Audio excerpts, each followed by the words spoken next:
नमस्कार दोस्तों, मैं पंडित गगनदीप शर्मा आपका अपनी नई वीडियो में बहुत बहुत स्वागत करता हूं। दोस्तों, आज की हमारी इस वीडियो का टॉपिक है बियॉन्ड एस्ट्रोलॉजी, यानी ज्योतिष से परे, यानी ज्योतिष के अधिकार क्षेत्र से पीछे क्या है, उसके बारे में आज हम बात करेंगे। सबसे पहले तो आपको मेरी इस वीडियो में बहुत ही महत्वपूर्ण प्रश्नों के उत्तर दूंगा।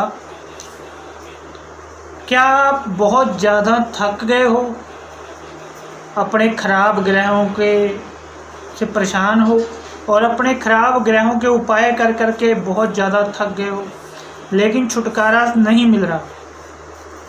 तो कुछ कुंडलियाँ ऐसी होती हैं, 90% में से 10% कुंडलियाँ, 100 में से 90% कुंडलियाँ ऐसी होती हैं जो उपाय वगैरह करके ठीक हो जाता है सब कुछ। लेकिन कुछ 10-1% कुंडलियाँ ऐसी होती हैं कि जो मर्जी जिनके उपाय करते रहो, जो मर्जी दान पुण्य करते रहो, जो मर्जी उनका आप समाधान करते रहो, लेकिन वो जो है सही नहीं होते और वो और भी ज़्यादा परेशान होते चले जाते हैं। तो क्या आप परेशान हो अपने ग्रहों से और अब आप उपायों से भी तंग आ चुके हो?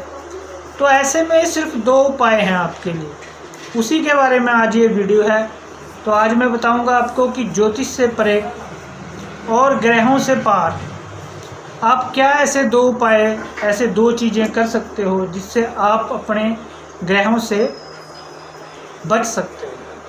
तो दोस्तों, सबसे पहले आपको ये जानना ज़रूरी है कि ग्रह असर कैसे करते हैं। आपको सब लोगों ने आज तक ये बताया होगा कि ग्रह हमें प्रभावित करते हैं, ग्रह हम पे इफ़ेक्ट करते हैं, राशियों का इफ़ेक्ट होता है, भूत प्रेतों का भी इफ़ेक्ट होता है, तंत्र का भी इफ़ेक्ट होता है, जादू टोने का भी इफ़ेक्ट होता है, वास्तु का भी इफ़ेक्ट होता है। हर चीज़ का हम पे असर होता है। विज्ञान कहता है कि इस दुनिया में जो भी कोई वस्तु है उसमें अपनी एक एनर्जी है जो दूसरों को प्रभावित करती है। लेकिन आपको आज तक ये कोई नहीं बताएगा कि वो ग्रह आप पे इफ़ेक्ट करते कैसे हैं, वो चीज़ें आप पे प्रभाव करती कैसे हैं। तो उसी के बारे में आज मैं आपको बताऊँगा। तो आपको अगर बिना उपायों के, बिना पूजा पाठ के, बिना रत्न धारण किए अगर ग्रहों से बचना है तो आपको क्या करना पड़ेगा, उसी के बारे में आज की हमारी ये वीडियो है। दोस्तों, तो आइए शुरू करते हैं। सबसे पहले आपको ये जानना ज़रूरी होगा कि जो ग्रह हैं वो हमें प्रभावित कैसे करते हैं। इस सृष्टि के अंदर कोई भी चीज़, कोई देवी देवता, भूत प्रेत, ग्रह, यक्ष, गंधर्व, राक्षस, जिन जिनात, कोई भी चीज़ जब हमें प्रभावित करती है तो वो हम प्रभावित करती है हमारे मन को और विचारों को। ग्रह हमारे विचारों को चेंज करते हैं। अगर किसी के खराब ग्रह चल रहे होंगे तो उसके विचारों को प्रभावित करते हैं। ग्रह हमारे मन को प्रभावित करते हैं। तो आप 2 तरीके से ग्रहों से बच सकते हो बिना उपाय करे। पहला तरीका, मान लीजिए आपके 10वें घर में खराब सूर्य है कुंडली में, तो आप उसके फलादेश को बड़ी अच्छी से पहले प्रेडिक्ट कर लीजिए और आपको पता चल गया कि ये सूर्य मेरे को ये फल देगा, ये बुरे फल देगा। तो जब उस सूर्य की दशा आएगी आपके ऊपर, या जो जीवन में वो फल देगा, या दशा भी जब सूर्य की आएगी, तो आपने उन चीज़ों से बच के रहना है। हमेशा इस चीज़ को अपने दिमाग में याद रखना है कि ये 2 साल मेरे पे सूर्य की खराब दशा है और इसमें ये चीज़ें हो सकती हैं। तो जब भी आपको लगे कि अब मेरे को वही चीज़ें हो रही हैं जो मेरे फलादेश में लिखा है, तो आप उसको वहीं पे शांत करने की कोशिश करें। मान लीजिए अगर आपका 10वें सूर्य आपसे पिता के साथ आपकी लड़ाई करा रहा है, तो जब भी आपको पिताजी के साथ कोई बहस हो जाए या आपको लगे कि मेरी लड़ाई होने वाली है, तो आपको हमेशा ये चीज़ हिट करनी चाहिए दिमाग में कि मेरा 10वें सूर्य चल रहा है, 2 साल के लिए पिताजी से लड़ाई हो सकती है।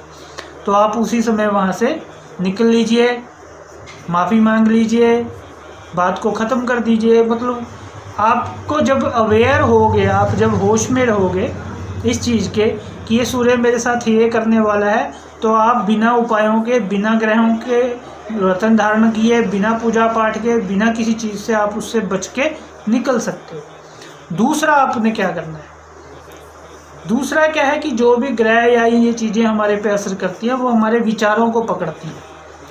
तो जब भी आपको बचना है खराब ग्रहों से, तो आप अपने विचारों को अपने कंट्रोल में रखिए। आप अपने विचारों को ग्रहों के हाथ में मत दीजिए। आप अपने विचारों को अपने कंट्रोल, जब भी याद आए आपको, एक जैसे ना हम अलार्म लगा लेते हैं, ऐसे ही अपने दिमाग में एक अलार्म फिट करना है। जब भी आपको लगे कि अब वो दिक्कत आने वाली है, तो अपने माइंड को कंट्रोल में कीजिए। देखिए, आपको एक उदाहरण से समझाता हूँ। जब किसी को ऊपर भूत प्रेत आता है, आपने देखे होंगे ऐसे इंसान, तो वो क्या होता है कि वो इतना शोर करते हैं, चिल्लाते हैं, चीखते हैं और अपने आसपास के लोगों को परेशान करते हैं, मारते हैं, पीटते हैं, बहुत कुछ करते हैं, खेलते हैं, बहुत कुछ करते हैं। लेकिन कई बार आपने देखा हो कि जब डॉक्टर पे हम उनको लेके जाते हैं, तो डॉक्टर इंजेक्शन लगा देता है नींद का या नशे का, तो नशे में और नींद में वो ठीक हो जाते हैं। क्या कारण है? इसका मतलब क्या वो उनका भूत झूठा है? नहीं, भूत उनका सच्चा ही होता है, सच में उन पे भूत का इफेक्ट होता है। लेकिन नींद में और नशे में जो मन का कंट्रोल है, वो मन जीरो हो जाता है, मन रिलैक्स हो जाता है, स्ट्रेस फ्री हो जाता है, तनाव रहित शून्य मन हो जाता है, जिसकी वजह से नींद में और बिल्कुल नशे की गहरी हालत में वो दिमाग पे वो असर नहीं कर पाते, चाहे वो कोई भी चीज़ है। ऐसे ही ग्रह भी हमारे माइंड पे ही प्रभावित करते हैं। अगर बुध खराब होगा तो हमारे माइंड के आइडियाज़ को आना बंद कर देगा, बुध अच्छा होगा तो आइडियाज़ आएंगे। तो जब हम अपने मन को ही शांत कर लें, मन को कंट्रोल में रखें, मन को होशपूर्ण रखें बना के, तो आप बिना किसी उपायों के, बिना किसी रेमेडीज़ के, बिना किसी पूजा पाठ के, बिना किसी भी चीज़ के, सिर्फ याद कर रखने मात्र से, सिर्फ होश में रहने मात्र से आप बच सकते हो। होश एक बहुत बड़ी की है, होश एक बहुत बड़ी चाबी है, तो आप उन चीज़ों से बच सकते हो। तो यही बताने के लिए आज की ये वीडियो थी। जय माता दी, नमस्कार।